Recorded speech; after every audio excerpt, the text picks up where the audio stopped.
منذ منتصف أبريل 2023 وحتى اللحظة يخضع أشخاص يحملون الجنسية الباكستانية للمحاكمة في اليونان بعد أن تمت إدانتهم بالتخطيط لتنفيذ عملية إرهابية تستهدف مواطنين يهود لصالح النظام الإيراني. في مساء 23 من مارس 2023 تلقي قوات المخابرات والشرطة اليونانية القبض على خلية إرهابية من أجانب كانت تخطط للهجوم على مطعم يهودي في العاصمة أثينا. بعد التحقيق مع أعضاء الخلية، صرحت السلطات اليونانية بأن الإرهابيين الذين تم القبض عليهم كانوا شخصين من الجنسية الباكستانية ضمن خلية تدار من طهران. يقول كوستاس نوسيس الصحفي اليوناني الذي عمل على تغطية عملية اعتقال ومحاكمة المتهمين الباكستانيين بأن الشرطة اليونانية ألقت القبض على المتهمين بعد أن تمت مراقبة اتصالاتهم، فقد التقطتهم كاميرات المراقبة أثناء تصويرهم للمطعم الذي كان يؤدي فيه المواطنون اليهود طقوسا دينية.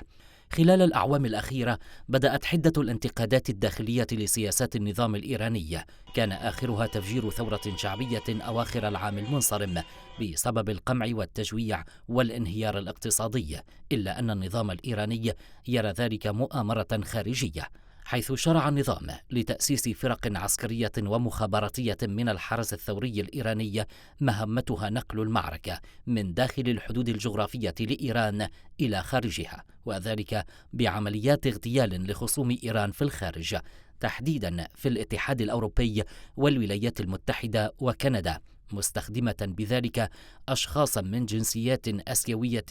وتحديدا من المذاهب السنية، بعضهم من الذين كانوا جهاديين سابقين في تنظيم القاعدة. فكانت البلدان الآسيوية هي المصدر الأول للمتطرفين الذين استغلت إيران ظروفهم المادية وفكرهم الجهادي لتجنيدهم للعمل لصالحها، تحديدا بعد أن انهار تنظيم القاعدة في أفغانستان وباكستان إبان تدخل التحالف الدولي بعد أحداث 11 من سبتمبر، فكانت طهران هي الملاذ الآمن لهم بدليل تواجد قيادات التنظيم فيها حاليا. تعتمد أجهزة الأمن والمخابرات في إيران إلى حد كبير على الوكلاء لتنفيذ خططها، حيث تعرض مئات الآلاف من الدولارات على اللصوص وتجار المخدرات وغيرهم من المجرمين في مخططات القتل مقابل أجر. مع اندلاع الحرب السورية في مطلع العام 2012 سارعت إيران إلى إرسال نحو 15,000 من قوات الحرس الثوري الإيراني إلى دمشق لمساندة النظام السوري، إلا أنها لم تكن القوة الوحيدة التي أرسلتها طهران إلى سوريا، حيث وصل مقاتلون من أفغانستان وباكستان كانوا قد تلقوا تدريباتهم في طهران، وبحسب تقرير لهيومان رايتس ووتش فهناك أطفال أفغان كانوا من ضمن تلك القوات.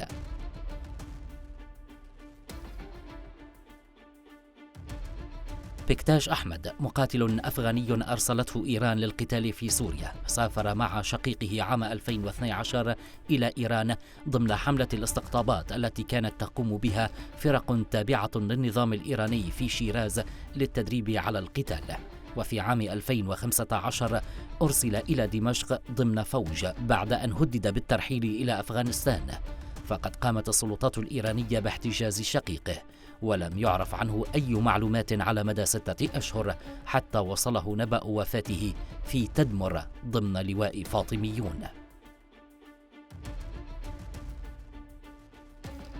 لواء فاطميون هو مجموعة شبه عسكرية تتكون من مقاتلين أفغان يقاتلون إلى جانب القوات السورية، تأسس في عام 2014 بدعم مالي وعسكري من إيران، وثبت بأن إيران دعمت زعماء الهزارة ذات الأغلبية الشيعية والتي بدورها جندت نحو 50,000 مقاتل أفغاني لصالح إيران خلال ال5 سنوات الأخيرة. وما يحدث من تجنيد إيراني لمهاجرين أفغان للقتال من أجلها هو انتهاك للقانون الدولي واتفاقيات المهاجرين. تقول صحفية الأفغانية ميترا مجيدي أنه منذ أن سيطر الطالبان على الحكم في أفغانستان عام 2021 تم منع الحديث عن أوضاع المهاجرين الأفغان في إيران من قبل الجماعة، بالرغم من الانتهاكات التي تحدث معهم هناك.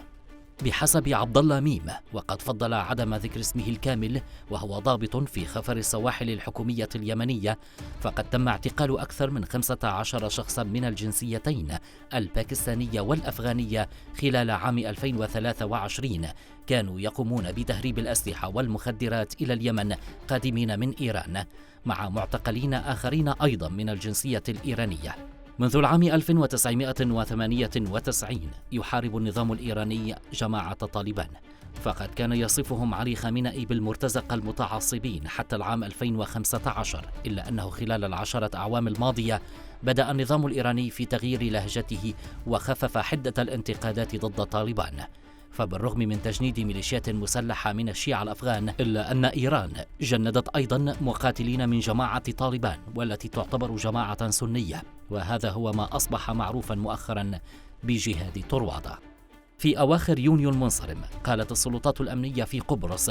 أنها اعتقلت خلية تخريبية كانت تهدف إلى تنفيذ عمليات اغتيال لسياح ورجال أعمال إسرائيليين في البلاد. وقالت صحيفة فيل نيوز القبرصية أن تلك الخلية مكونة من 5 أشخاص معظمهم يحملون الجنسية الباكستانية، وبحسب السلطات فقد أثبتت أن الخلية تتبع لإيران.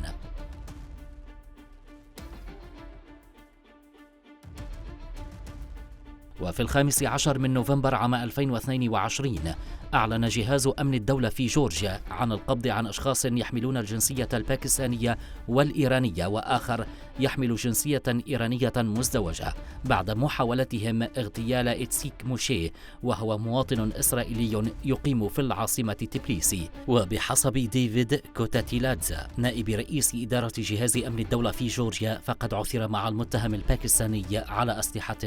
كان من المزمع تنفيذ عملية الاغتيال بها، بالإضافة إلى صور ومخططات لتحركات موشي.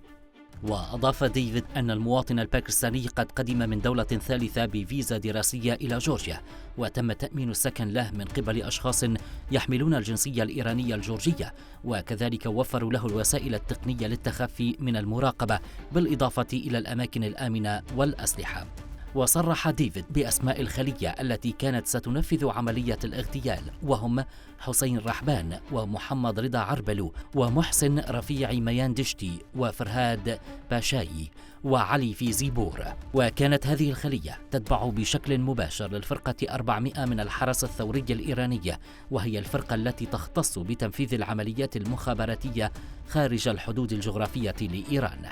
في 15 من ديسمبر 2015 اغتال النظام الإيراني واحدا من أهم المعارضين السياسيين الإيرانيين في هولندا، والذي كان يقيم في أمستردام بهوية مزيفة تحمل اسم علي معتمد، إلا أن التحقيقات كشفت بأن اسمه الحقيقي هو محمد رضا كلاهي صمدي، والذي يواجه تهما في إيران بتفجير مقر الحزب الجمهوري الإسلامي في طهران عام 81.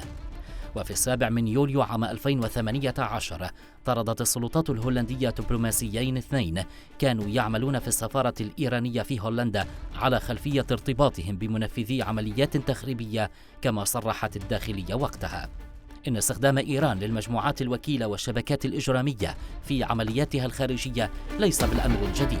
الجديد هو محاولتها المتهورة نحو مزيد من استخدام العناصر السنية لخوض حروب إيران. ومع عمل الزعيم الفعلي لتنظيم القاعدة سيف العدل تحت السيطرة الإيرانية، فإن هذا يبدو أشبه باستراتيجية أكثر من مجرد انتهازية تكتيكية، وهي موجة جديدة كاملة من الإرهاب الدولي يمكن لإيران أن تخطط لها وتنفذها، ثم تلوم الجماعات السنية المتطرفة عليها. والأمر غير الواضح هو كم عدد المتطرفين السنة الذين قد يقبلون القتال تحت راية ثورة الخميني، وما هو الثمن الذي قد تدفعه إيران مقابل اللعب بالنار.